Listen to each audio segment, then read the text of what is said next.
तक ये आंखें बिहारी जी को ना देख लें तब तक इन नैनों को चैन नहीं पड़ता है। मीराबाई का तो बड़ा सुंदर भाव था। दरस बिन दुखन लागे नैन,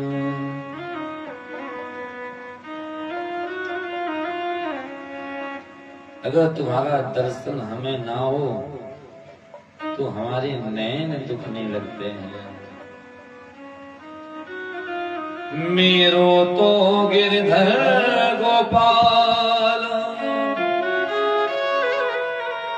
दूसरो ना कोई,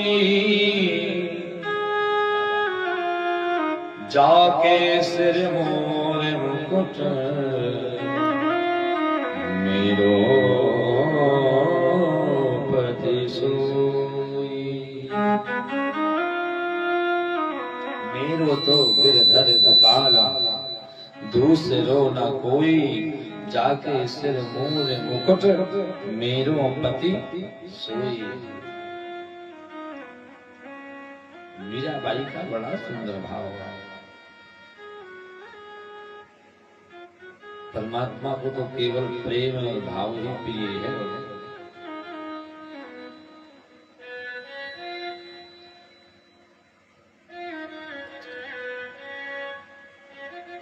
भाव के कारण ही तो भगवान मैया यशोदा के घर लाला बन के आए।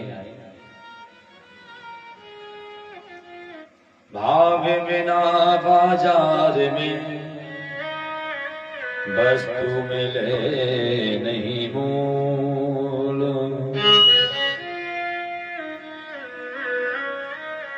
भाव बिना बाजार में वस्तु मिले नहीं मोल, भाव बिना हरि कैसे मिले भाव सहित हरि बोल।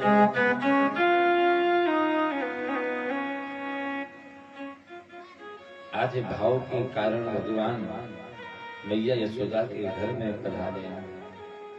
अब तो चारों तरफ जय जयकार हो रही है। देवता पुष्पों की वर्षा कर रहे हैं। नंद बाबा बड़े प्रसन्न हैं। नंदस्ताज में तो पन्ने जाता दो महामना, आहू विप्रान वेद ज्ञान, इस नाता सुचि अलंकता।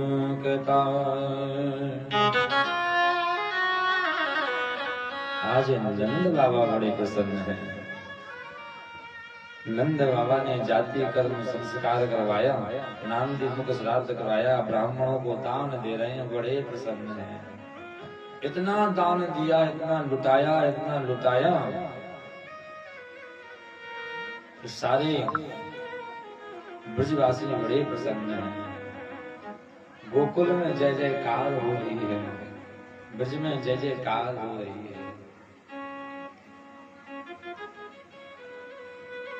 दान की बड़ी महिमा है, क्योंकि दान से ही घर में कल्याण होता है। हम लोगों ने प्रायः देखा होगा, जब कोई मुसीबत आ जाती है, मान लो जाते जाते तो कहीं गाड़ी किसी से टकरा जाए तो बाद में कहते महाराज भगवान की बड़ी कृपा थी जो बिल्कुल मौत के मुख से निकल के आ गया। हमें तो लगता है कि कोई दान पुण्य सामने आ गया इसलिए हम बच गए। यह सत्य है कि दान करोगे तो वह दान तुम्हारी रक्षा करेगा, पुण्य करोगे तो पुण्य तुम्हारी रक्षा करेगा। कई लोग बेचारे मजबूरी में दान करते हैं, कई लोग खुशी के साथ दान करते हैं, परंतु कुछ लोग ऐसे भी होते हैं कि जो मजबूरी में दान करते हैं। हाँ, एक सज्जन बड़े लोग जीवन में कभी दान नहीं किया, मन में विचार आया क्यों ना खजूर खा लिए जाए। तो खजूर का पेड़ लंबा होता है, वो खजूर के पेड़ पे चढ़ गए। तो जब खजूर के पेड़ पे चढ़े तो खजूर के लोगों से चढ़ तो गए और खजूर भी खा लिए, परंतु जब पेड़ से ऊपर नीचे को देखा तो क्या देखते हैं कि अब तो बहुत ऊपर आ गए हम, अब उतरे कैसे, बड़े परेशान। इन्होंने मन में विचार किया, हे हनुमान जी महाराज, हे कूष्मांडका मैया, तुम अगर हमें नीचे उतार दो तो हम 101 ब्राह्मणों का भोग लगाएंगे, भोजन करवाएंगे। देवी जी प्रसन्न हो गई। लोभी आदमी, हनुमान जी महाराज ने कृपा कर दी, वह सज्जन थोड़े नीचे उतर आए। जब आधे नीचे आ गए तो अब मन में विचार किया, हनुमान जी महाराज अब हम झूठ क्या बोले, तो 101 ब्राह्मण तो हमारे गांव में है ही नहीं, 101 तो झूठी बात है, 51 ब्राह्मण हम जरूर खिलाएंगे। हनुमान जी महाराज ने और कृपा कर दी तो और नीचे आ गए। बोले महाराज 51 ब्राह्मण कहाँ ढूंढेंगे, 11 ब्राह्मण, 11 ब्राह्मणों को बढ़िया भोजन कराएंगे। भगवान ने कृपा कर दी तो और नीचे उतरे आए। बिल्कुल जब नीचे ही आ गए तो हनुमान जी महाराज से हाथ जोड़ के बोले, महाराज 11 ब्राह्मणों का भोजन बनाने में बड़ी समस्या होगी, सेठानी घर में अकेली है तो कहाँ ढूंढते फिरेंगे, 11 तो झूठी, 1 ब्राह्मण का भोग जरूर करवाएंगे। भगवान मुस्कुराए, बोले चलो। सेठ जी घर में आए, सेठानी से कहा, सुनो हम एक ब्राह्मण को भोजन कराना चाहते हैं। सेठानी बोली ठीक। बोले तुम देख के आते हैं गांव में। तो गांव में घूमने गए तो सबसे पहले ककैया महाराज में लगे। तो कहा पंडित जी, हाँ ये बताओ हम भोजन कराना चाहते हैं, दोनों लोगों का निमंत्रण करेंगे, कितना खाओगे। ककैया महाराज खा ली 30-40 पूरी। बोले महाराज तुम्हारा निमंत्रण कैंसिल, तो 30-40 पूरी वाले नहीं। तब तक आगे बड़े से पंडित जी और मिल गए। बोले महाराज हम आपको निमंत्रण करें चाहते, परंतु ये बताओ कि आपकी डाइट क्या है, कितनी पूड़ियां खाते हो। बोले खा लेते 20-25। तो बोले आपो कैंसर। थोड़े और आगे बढ़े तो एक पंडित जी भागवत कथा कर रहे थे, बड़े उसे आप हमें जैसे मान लो। बोले काय महाराज हम आपको निमंत्रण करें चाहते, आप कितनी पूरी खाद। तो हमने कह दिया खाद तो बिल्कुल नहीं, बस देख ही ले। बोले महाराज ले बनगाओ काम, तुम्हारा निमंत्रण पक्को। सेठ जी घर आए, बोले सुनो हम पंडित जी का निमंत्रण करके आए हैं और बढ़िया भोजन बनाना। खाते पीते नहीं है वो, तो केवल देखते हैं। सेठानी बोली ठीक, बढ़िया हलवा पूड़ी खीर, बड़ा अच्छा सुंदर भोजन बनाया। अच्छा भोजन से याद आई, ब्राह्मण को तुम निमंत्रण करो महाराज। वो जब भोजन पावे के लाने बैठे, फिर देखो आप, एक बार एक गुरु चेला निमंत्रण खाने गए, और निमंत्रण खाने गए तो गुरु की जो पेट का साइज थोड़ा ज्यादा लंबा था, ज्यादा भोजन कर लिया तो पेट बाहर निकल आया। अब चेला का भी पेट बड़ा, चेला का भी पेट निकल आया। गुरुजी ने भोजन किया, चेला ने भोजन किया। अब गुरुजी समझ ना ले पाए, चेला समझ ना ले पाए। गुरुजी बोले चेला राम। हाँ गुरुजी। देखो मैं खड़ा हूँ, कहाँ है, नीचे देखो चारपाई के नीचे। तो चेला ने अपना सर ऊपर किया, ऊपर इधर देखा इधर देखा। बोले गुरुजी ऊपर तो दिखाई नहीं दे रही और नीचे हुआ तो पता नहीं है।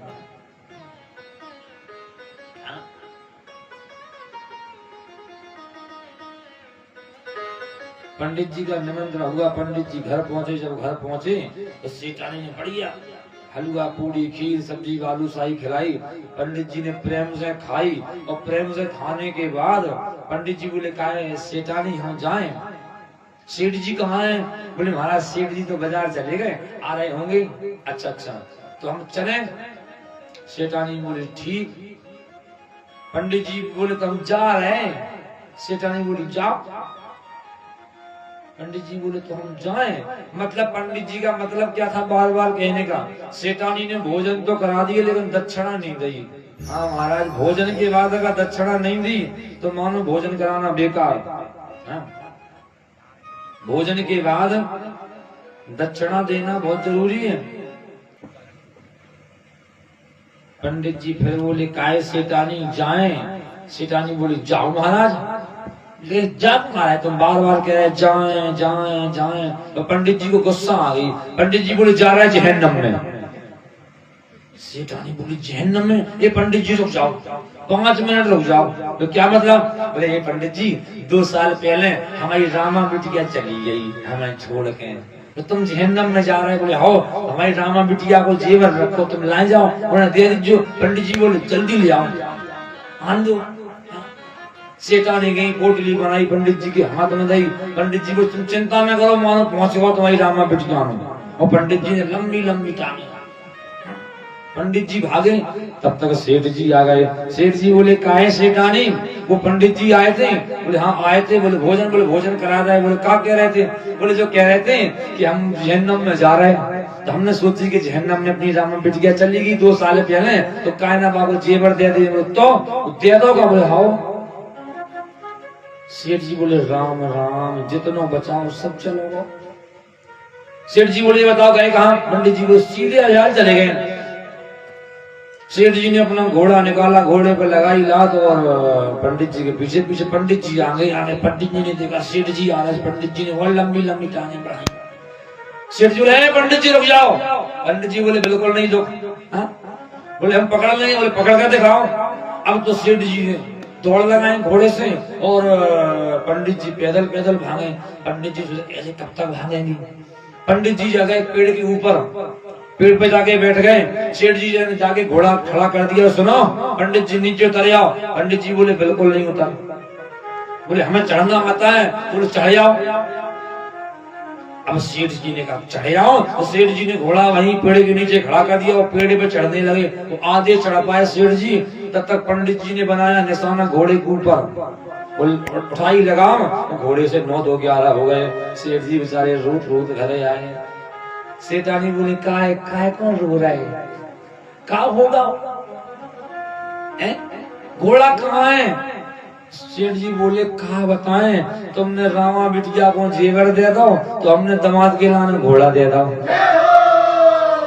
बोले राधे राधे। जीवन में जितना लोभ करोगे उतना ही नुकसान होगा, इसलिए लोभ नहीं करना चाहिए। क्योंकि देने वाला परमात्मा है, देने वाला परमात्मा है। तुम लाख प्रयास कर लेना, तुम्हारे करने से कहीं कुछ नहीं होता है। जो परमात्मा को देना होगा वो तुम्हें मिल जाएगा। इसलिए ज्यादा चक्कर में नहीं पड़ना चाहिए। तुम तो भगवान का भजन करो और भगवान से प्रार्थना करो, हे ठाकुर जी राजी है हम उसी में जिसमें तेरी रजा है। ना सही चाहता हूँ ना गलत चाहता हूँ, जो तुम चाहते हो मैं वही चाहता हूँ। तुम्हारी ही हाँ में हमारी भी हाँ है, और तुम्हारी नहीं तो मैं नहीं चाहता हूँ।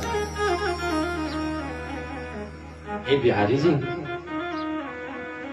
तुम्हारी इच्छा में ही हमारी इच्छा है। आज नंद बाबा बड़े प्रसन्न हैं, दान कर रहे हैं, लेकिन महात्माओं ने ये स्वीकार नहीं किया कि नंद बाबा के घर में लाला को जन्म भया। बोले फिर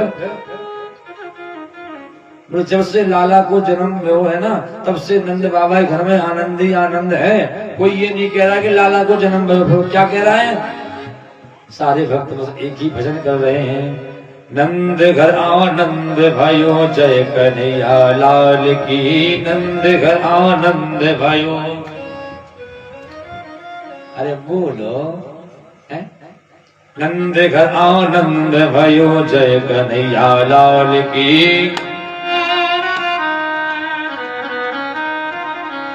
नंद घर आनंद भयो जय कन्हैया लाल की। कौन को दे हाथी घोड़ा कौन को दे पालकी, नंद घर आनंद भयो जय कन्हैया लाल की। किसी ने बाबा से पूछ दिया, बाबा हमें ये बताओ क्या तुम्हारे घर में लाला का जन्म हुआ है? बाबा बड़ा सुंदर संकेत दे रहे हैं। गोस्वामी तुलसीदास जी महाराज कहते हैं क्या? जाकर नाम सुनत शुभ होई, जाकर नाम सुनत शुभ होई, जाकर नाम सुनत शुभ होई, जाको नाम सुनत होई, जाकर नाम सुनत शुभ होई, जाको नाम सुनत शुभ होई, जाकर नाम सुनते शुभ होई, जाकर नाम सुनते शुभ होई, मोरे गए आप सोई, मोरे गए आप सोई, मोरे गए आप सोई, मोरे गए जाकर नाम सुनत शुभ हुई, मोरे गए आवा प्रभु सोई। लेकिन परीक्षित जी, किसी का दुख किसी के सुख का कारण होता है और किसी का सुख किसी के दुख का कारण होता है। मतलब